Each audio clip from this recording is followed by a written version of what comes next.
ഒരു ആഘോഷവേളയിലെത്തേണ്ട സമയമല്ല. അതായത് ദുരിതങ്ങളും ദുരന്തങ്ങളും പേമാരിയും ഉരുൾപൊട്ടലായിട്ട് കഴിയുന്നൊരു വേദന അനുഭവിക്കുന്നൊരു കാലമാണ്. വയനാടിനെ സംബന്ധിച്ചിടത്തോളം നമ്മൾക്ക് ഒരിക്കലും എത്ര ഓണാഘോഷിച്ചാലും നമ്മുടെ മനസ്സിൽ ആ വേദന മാറാത്തൊരു സമയമാണ്. എങ്കിലും നമ്മൾ പണ്ടേ മഹാബലി പോയപ്പോഴും പറഞ്ഞു, ആണ്ടിലൊരിക്കൽ എൻ്റെ പ്രജകളെ കാണാൻ എനിക്കൊന്ന് വരണമെന്ന്. അന്ന് വിഷ്ണു കൽപ്പിച്ചിട്ടുണ്ട്, ആണ്ടിലൊരിക്കൽ ഒന്ന് കൊണ്ടുപോയിക്കോളൂ എന്ന് കൽപ്പിച്ചിട്ടുമുണ്ട്. ആ ഒരു ദിവസങ്ങൾ നമ്മൾ അയവിറക്കിക്കൊണ്ട് നമ്മൾ കഴിഞ്ഞ കാലങ്ങളിൽ ഓർമ്മപ്പെടുത്താൻ വേണ്ടി ഈ ഓണക്കാലത്ത് നമ്മൾ ഇപ്പോൾ ആഘോഷങ്ങൾ തൃശ്ശൂർ ജില്ലയെ സംബന്ധിച്ചിടത്തോളം ഓണക്കളി എന്ന് പറഞ്ഞാൽ മഹത്തായ ഒരു കലയാണ് ഓണക്കളി.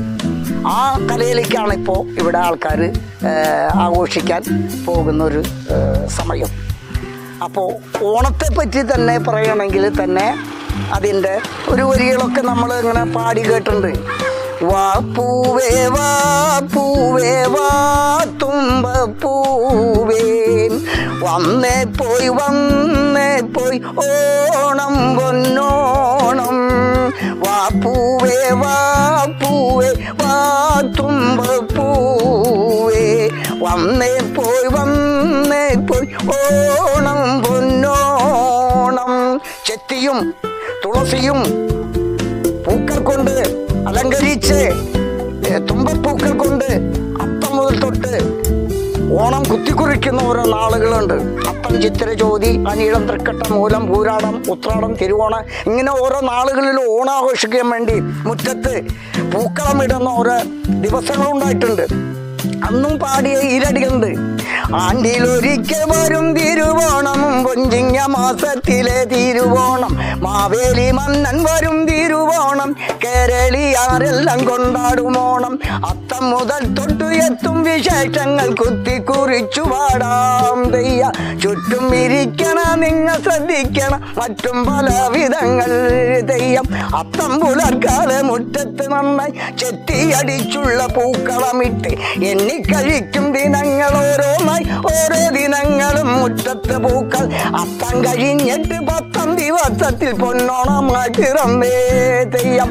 ആ പൊന്നോണ നാളിൽ വട്ടമിട്ട് ഓണം കളിക്കുന്നൊരു കലയുണ്ടായിരുന്നു. അത് ഓണക്കളി എന്ന് പറഞ്ഞ കല, അതിൻ്റെ ഒരു ചരിത്രമുണ്ട്.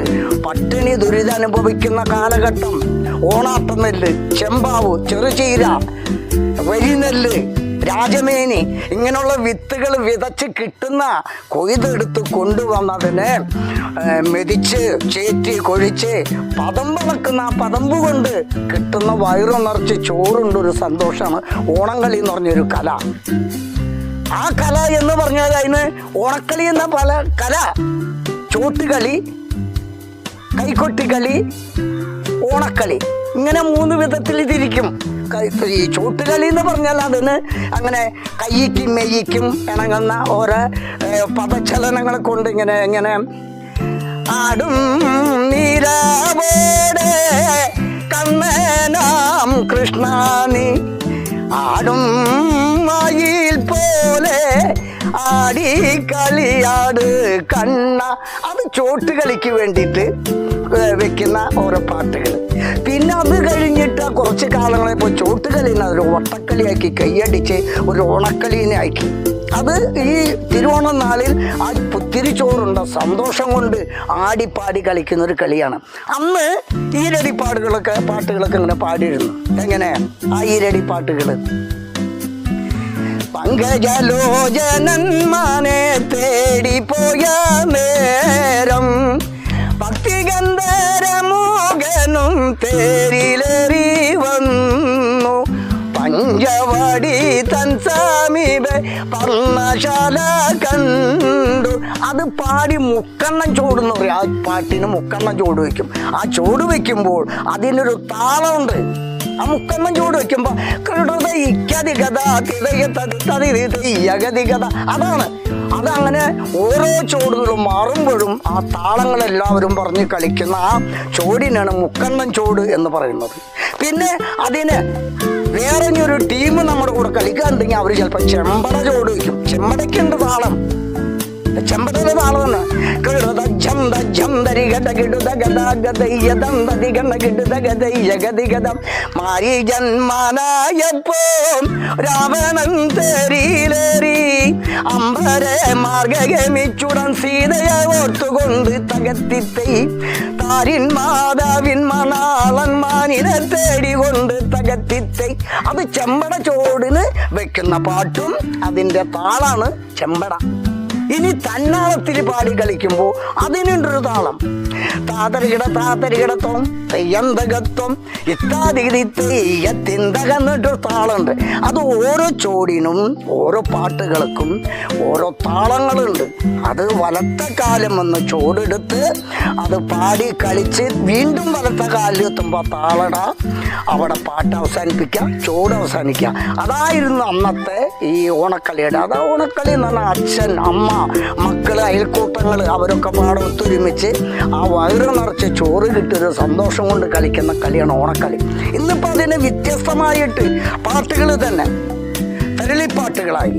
തെരളിപ്പാട്ട് എന്ന് വെച്ചാൽ തെരളി എന്ന് പറഞ്ഞാൽ പദങ്ങൾ കളയാതെ അടുപ്പിച്ചടുപ്പിച്ച് അങ്ങനെ ഇടവിടാതെ പാടുന്ന വരികൾക്കാണ് ഈ തെരളിപ്പാട്ട് എന്ന് പറയും.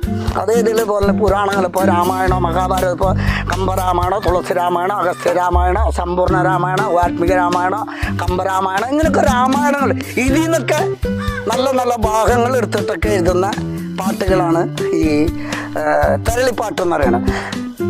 അപ്പം അതിൻ്റെ ഒരു വരിപ്പ്, തെരളിപ്പാട്ടിൻ്റെ ഒരു വരിപ്പ്, ഒരു ലംഘന, രാമായണത്തിലൊരു ലംഘന നമ്മൾ ഉണ്ടാക്കാം എന്ന് വെച്ചോ. ആ ലംഘനം ഉണ്ടാക്കണേ അതിൻ്റെ വർണ്ണങ്ങൾ ഇങ്ങനെയുണ്ട്.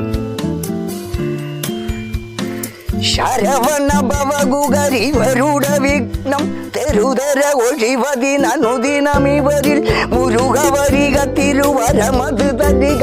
ശരവണ ഭവഗുഗനേവാ വരിക ഗിരിമകളുടെ വരനുടെ സുതനേവ പളനികിലനുദിനം അമരും ദേവ. നരരിവരുടെ പ്രിയനെ അറുമുഖനെ വള്ളിയുമായി വാവ തകതൈതൈ ഉള്ളത്തിൽ എന്നെന്നും ഇവരിൽ വാവത്തകതൈത്.